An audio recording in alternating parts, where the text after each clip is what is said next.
जी, अस्सलाम वालेकुम जी। Service law से रिलेटेड ही ये वीडियो है, जिनका इंटरेस्ट है वो ज़रूर देखिए।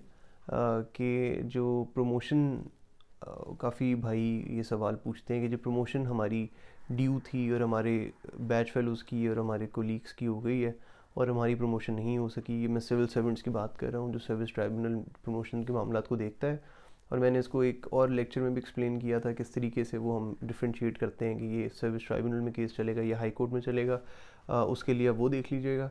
और ये जो है अभी प्रमोशन से रिलेटेड हम कर रहे हैं कि प्रमोशन, लोग क्वेश्चन पूछते हैं कि promotion as a matter of right claim किया जा सकता है कि नहीं किया जा सकता। जी, 2010 की SCMR, मैं आपको इसकी अगर कोटेशन दे दूं, 2011 SCMR पेज नंबर 572 इस बात को क्लैरिफाई करता है कि promotion as a matter of right obtain नहीं की जा सकती। प्रमोशन के लिए सीनियरिटी वन ऑफ द, ये भी जजमेंट में बड़ा वाजह है कि इसमें as a matter of right आप प्रमोशन को नहीं ट्रीट कर सकते, लेकिन सीनियरिटी को अगर बाईपास किया गया तो उसकी कोई वैलिड रीज़न होनी चाहिए। मतलब सीनियरिटी को एक डिफाइनिंग फैक्टर कहा गया है इस जजमेंट में भी, और सीनियरिटी के साथ साथ अदर फैक्टर्स भी दे दिए गए हैं, जिसका मतलब है कि promotion as a matter of right नहीं हो सकती।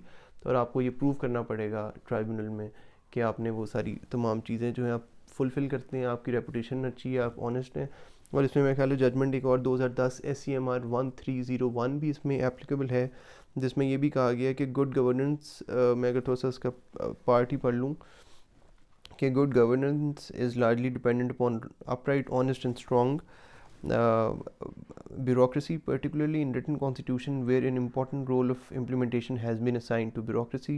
Civil services, backbone of administration, and purity of administration to a large extent depends upon purity of service. Such purity can be obtained only if promotions are made on merit in accordance with law. और वो कह रहे हैं कि जिसमें आपने किसी किस्म की नेपोटिज्म या किसी किस्म की फेवरिज्म के बगैर प्रमोशंस करनी है। This is also perhaps important. Promotion is not such a guaranteed right as anyone can claim or seek enforcement through a court. Rationale behind seems to be the satisfaction of the ultimate competent authority in hierarchy to which the civil servant may belong as the best judgment to determine the suitability of a particular person for the post vests with the competent departmental authority. Interference with an assessment made by the departmental authority is rarely interfered by this court.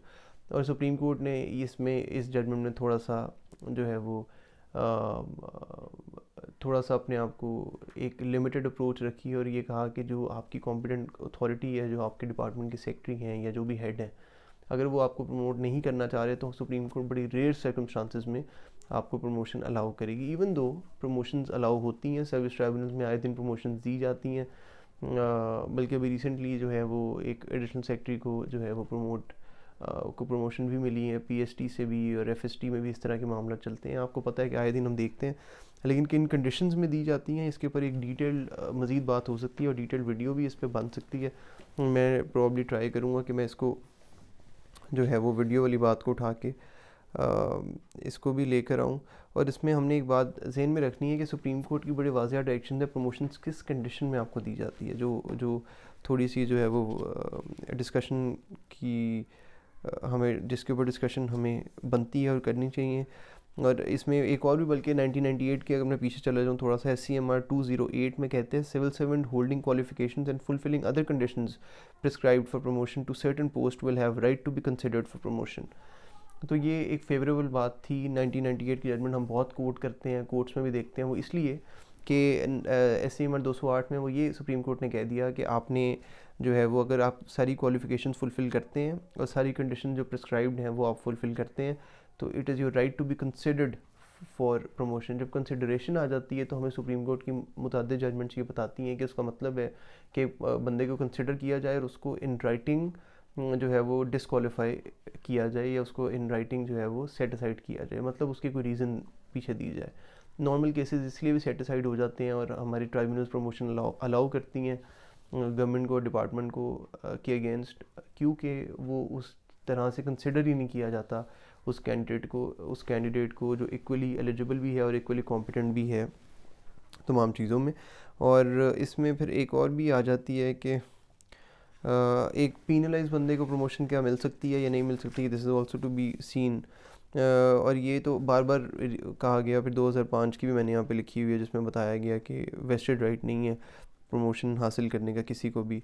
और eligibility of promotion and fitness for promotion, eligibility और fitness की बात, fitness होती है, seniority होती है और eligibility होती है। बेसिकली 3 डिफाइनिंग फैक्टर्स होते हैं separate from each other. Eligibility relates to the terms and conditions of services, whereas fitness for promotion is a subjective evaluation on the basis of objective criteria, where the substitution for opinion of the competent authority is not possible by that of a tribunal or a court. Hence, neither eligibility to promotion can be equated with promotion, nor